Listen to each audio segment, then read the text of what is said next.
விருச்சிக ராசிக்காரர்களுக்கு இந்த 2026 எப்படி இருக்கும் அப்படின்னா, கடந்த வருடத்தில் நிறைய கஷ்டங்கள், பிரச்சனைகள், பணப்பிரச்சனைகள், அவமானங்கள் எல்லாம் இந்த விருச்சிக ராசிக்காரங்க சந்திச்சிருக்கிறீங்க. தாயாரோட உடல் நலம் எல்லாம் பிரச்சனையாக இருந்திருக்கு. இந்த 2026 மே மாதத்துக்கு பிறகு பார்த்தீங்கன்னா விருச்சிக ராசிக்கு மிக சிறந்த நல்ல பலன்கள் நடக்கக்கூடிய ஒரு ஆண்டாக இருக்கு. 2026 மே மாதத்துக்கு பிறகு விருச்சிக ராசிக்காரர்களுக்கு எதிர்பார்த்த அளவுக்கு தனயோகம் நல்லா இருக்கும். எதிர்பாராத இடத்துல இவங்களுக்கு தினம் பண உதவி கிடைக்கும், நல்ல வருமானம் வரும். புது முயற்சிகள் எல்லாமே இவங்க எடுக்கக்கூடிய புது முயற்சிகள் சக்ஸஸ் ஆகும். விருச்சிக ராசிக்காரர்கள் பொதுவாகவே பார்த்தீங்க அப்படின்னா ரொம்ப பாசமாக அன்பாக நடந்தக்கூடிய இருக்கவர்கள், அதே சமயம் தைரியசாலியாகவும் இருப்பாங்க. உடல் ஆரோக்கியத்தில் உங்களுக்கு சின்ன சின்ன தொந்தரவுகள் இருக்கும். அதாவது பார்த்தீங்கன்னா ஜீரண சக்தி குறைபாடு, சளி தொந்தரவு, மலச்சிக்கல், இந்த மாதிரியான கான்ஸ்டிபேஷன் ப்ராப்ளம்லாம் உங்களுக்கு ஏற்பட்டிருக்கும். விருச்சிக ராசிக்காரர்கள் உணவு பழக்க வழக்கத்தில் கொஞ்சம் கவனமாக இருக்கணும்.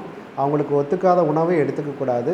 நல்ல ஆரோக்கியமான உணவுகள் எடுத்துக்கிட்டாங்க அப்படின்னா விருச்சிக ராசியின் உடல் ஆரோக்கியம் ரொம்ப நல்லாயிருக்கும். விருச்சிக ராசிக்கு மெயின் பார்த்தீங்க அப்படின்னா இந்த வருடத்தில் 2026 எதிர்பாராத ஒரு நல்ல திடீர் திருப்பங்கள்லாம் ஏற்படும். அவங்க ரொம்ப நாளாக கஷ்டப்பட்டு இருந்ததுக்கு ஒரு விடிவு காலமாக இருக்குது. அவங்களுடைய ஜாதக ரீதியான வழிபாடு, குலதெய்வ வழிபாடு இதெல்லாம் செஞ்சுட்டு வரும்போது அவங்களுக்கு இருக்கக்கூடிய கஷ்டங்கள் விளங்கி நல்ல ஒரு சந்தோஷத்தை கொடுக்கக்கூடிய, நல்ல தன உறவு கொடுக்கக்கூடிய ஒரு ஆண்டாக இருக்குது. விருச்சிக ராசி ஒரு சுப பலனை தரக்கூடிய ஆண்டுன்னு சொல்லலாம்.